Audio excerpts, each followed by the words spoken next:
win the lottery, but you know you have a better chance of being struck by lightning. You hope that test will come back saying no cancer, but you know it could. And so hope, if we use the word in this world, is I want it to happen, but I'm not sure it will. When people say, I hope so, we don't get the impression of confidence, we get the impression of, I'm not sure. And that's how hope is in this world. But the Bible uses hope in a different way. In the Bible, hope is a sure thing. It's something you can count on. It's something that will never fail because it's based on the promises of God. And His promises are backed by the honor of His name, and they couldn't fail any more than God could prove to be a liar. The word hope used in the Bible can be defined as confident expectation. To confess, I hope in God, as we've done earlier in the service, is to say, I confidently expect God to keep His promises. I confidently expect that what God has said is what will happen, that His word is true.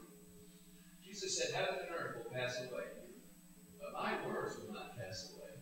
He was talking primarily in that sermon about the law, but the same thing applies to all His wonderful promises. No way any of them can fail. In the gospel today, Jesus tells a story of two men, the circumstances of their life, the outcome of their life in eternity, and in the cast of that story, He has a third person, another man, from whom we can also learn a lesson. Let's look at that story, and then it shape our response to the question, what are you hoping for? First, we look at the rich man. And he was a rich man. He was enjoying the best things of life in terms of this world.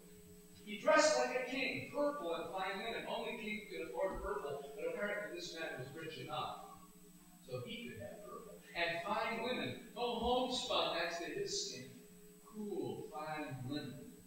He was comfortable in his clothes, dressed like a king. And he feasted daily, every day, lived in luxury, every meal a gourmet meal. And he had a big house, eventually a gate, and that implies a courtyard and a big estate. He had everything. That's what people would say. This is a man who has everything. He considered these things his good things. Later on, when Abraham's talking to him, he says, you had your good things in life. Because that's what he focused on. That's all he wanted, was those good things. He pinned his hopes on this world. He settled for the things of this world. When I was a pastor down in North Carolina, there was a young woman who was a member of our church. And her husband had a lot of money, and so they lived in luxury. Had a beautiful home, acreage, horses, and very well to do. But one day she said in a conversation, I feel sorry for my husband. He would never consider faith in Jesus. She said, all he has are these things. She felt sorry for him. He settled for the things of this world. God's word here says, don't settle. This man in the story showed no concern for anyone else. Lazarus was laid at his gate every day. To go in and out, he had to go around or step over Lazarus. There he was with all his need. This man was so satisfied he had no heart for the other man. And in that society, people tended to look at it that way. If you were rich, that meant God was favoring you. And if you were poor, you probably had done something to deserve it. Can you imagine a thought, a way of looking at things that's more deadly to real honest compassion and care for others? But that was the common attitude, and he shared it, and shared it deep with this rich man. There was also a poor man in this story. His name is Lazarus. He had something that the rich man didn't have. In Jesus' story, he had a name. St. Augustine said in the 4th or 5th century, looked at that story and said, it's like Jesus reading from the book of life where Lazarus' name is written, and the rich man is just called a rich man. He had a name, but he also had all kinds of trouble. Chronic illness, sores all over his body, and his daily routine was being carried to the gate of the rich man's house in the hope of getting some scrap from his gourmet meal. The hint is that he may have had to compete with the dogs to get it. At any rate, it was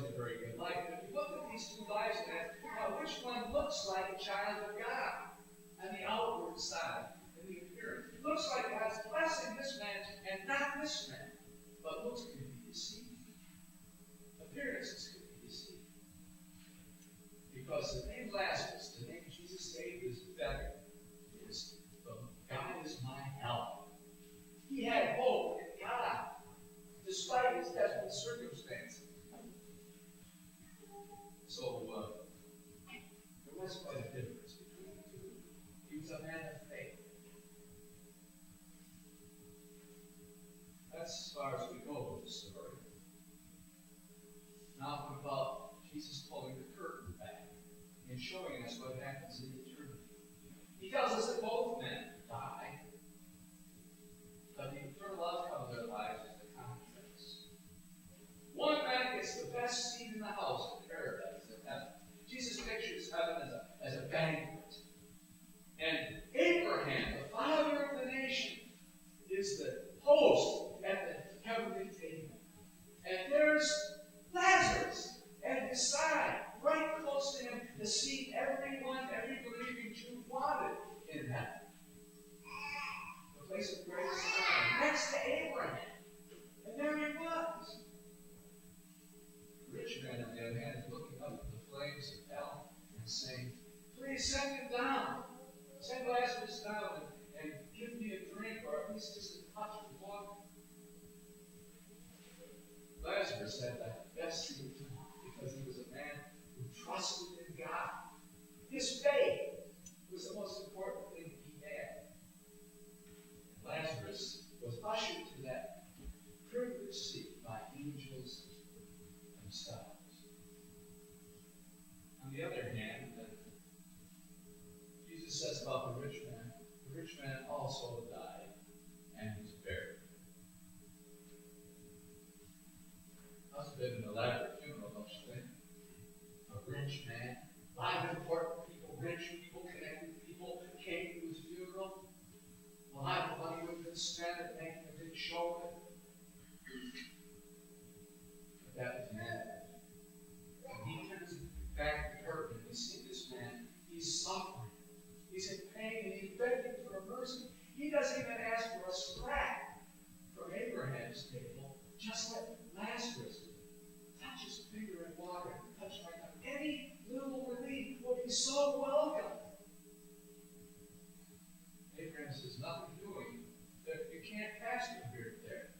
That's not how it is. The man says, well, let him go to my brothers. I have 5 brothers. Help him go to them from the dead. Let Lazarus go to them, and he'll convince them, and they won't end up here. It's the first time this man showed any interest in anybody but himself. Concerning about his brothers. But even that, Abraham says they have Moses and the prophets.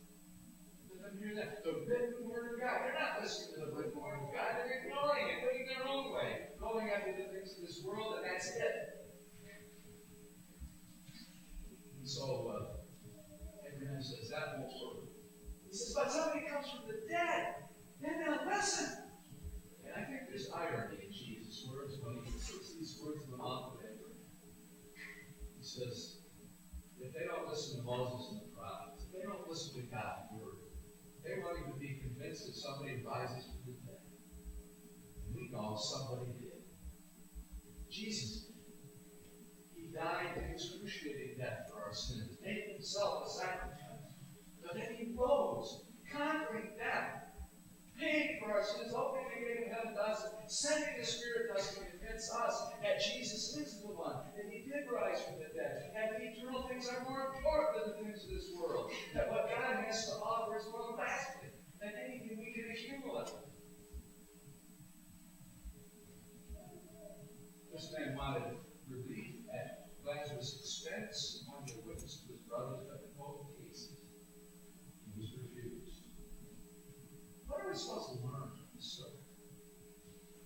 Not what I think it appears on the surface. When I first read this story, and I heard Abraham say, in your life, rich man, you had your good things, and Lazarus had bad things. Now, he's blessed, and you're suffering.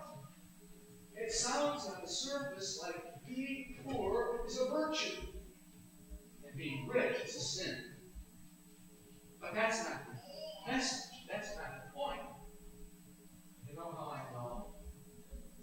Because the third person in this story is Abraham. And he was rich. And he's the host of the heavenly table that Jesus pays. Abraham had flocks. He had herds. He had servants. He could raise a small army. And he did. He was rich. But that's not what Abraham focused on. That's not what his life was about. Look at the walk of faith. The man of hope, just like Lazarus. You might think the rich man and Abraham are parallels, but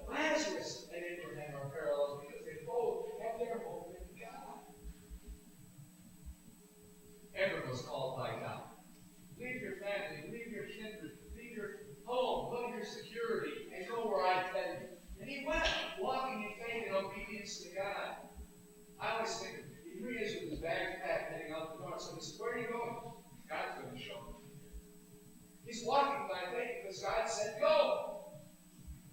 He's a man of faith. And you know, furthermore, he took Lot with him. There was a time when Lot and his servants and Abraham's servants were arguing over pasture land. Now, Abraham could have pulled seniority and said, look, God called me. God called me. I'm the main man here. I'll take what I want and you take the rest. But he said to Lot, you take what you want and I'll go the other way. He wasn't greedy. His life wasn't about these things. It shows. And then Lot and his family were captured and carried away. And he put an army together to release them, to win their freedom again. He cared about Lot. He cared about people. When Sodom and Gomorrah were about to be judged, and God told Abraham about it, he prayed for Sodom and Gomorrah. Even though what they were doing was awful, he prayed for them. He pleaded with God for them. I thought when I heard that prayer of Abraham, how he bargained his way down. I wouldn't want to bargain with Abraham. He knew how to drive a bargain. Even though God's judgment finally fell because he couldn't find even 10 people inside that were believers. Abraham prayed for those people. And Abraham believed the promises of God no matter how impossible they seemed. When he was 75 years old and had no children, and his wife had never had a child, God said to him, come outside and look at the stars. You're going to have as many descendants as those stars. And Abraham believed it at 75.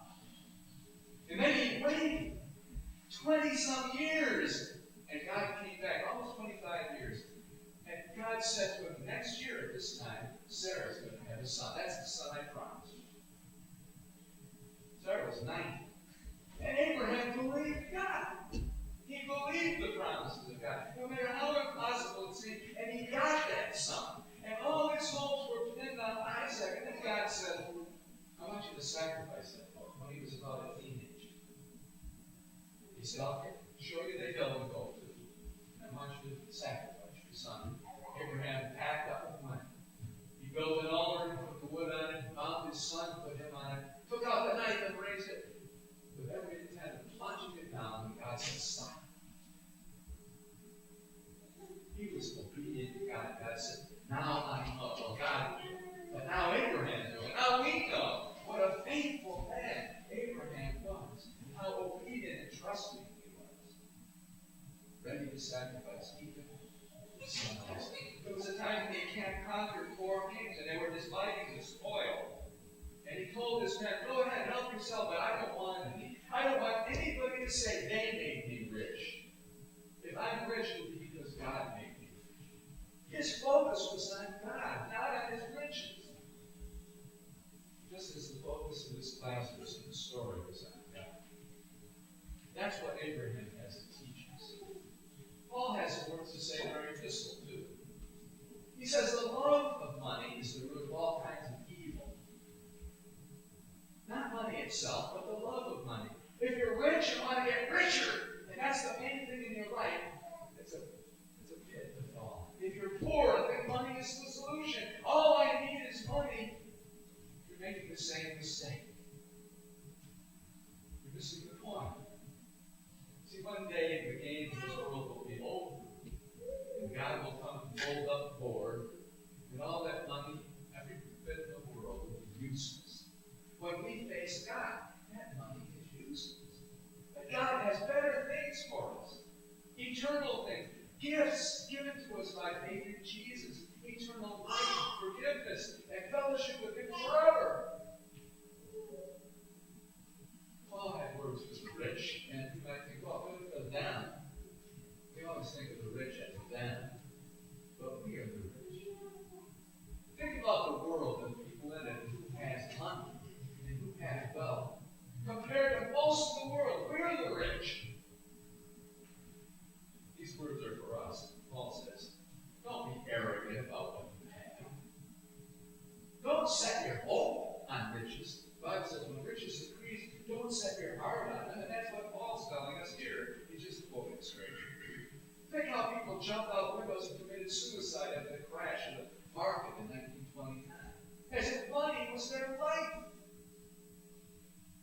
place our hope. Like the rich man, we can place our hope in the world and the things of the world and strive for the good life as the ultimate thing. Jesus warned about the danger of that, the outcome of that choice. Or we can confidently hope, expect God to keep his eternal promises in Jesus. We can trust his word. We can enjoy his blessings without setting our hearts on them. And we can be willing to share them and do good with them, bless others as well. Through the eyes of faith in Jesus, this is the only wise choice. And we make that choice for ourselves over and over, led by the Spirit as every choice comes up. Living as those who know Jesus and live to serve him and glorify his name. God grant that to each one of us. In Jesus' name. The peace of God that passes all understanding stands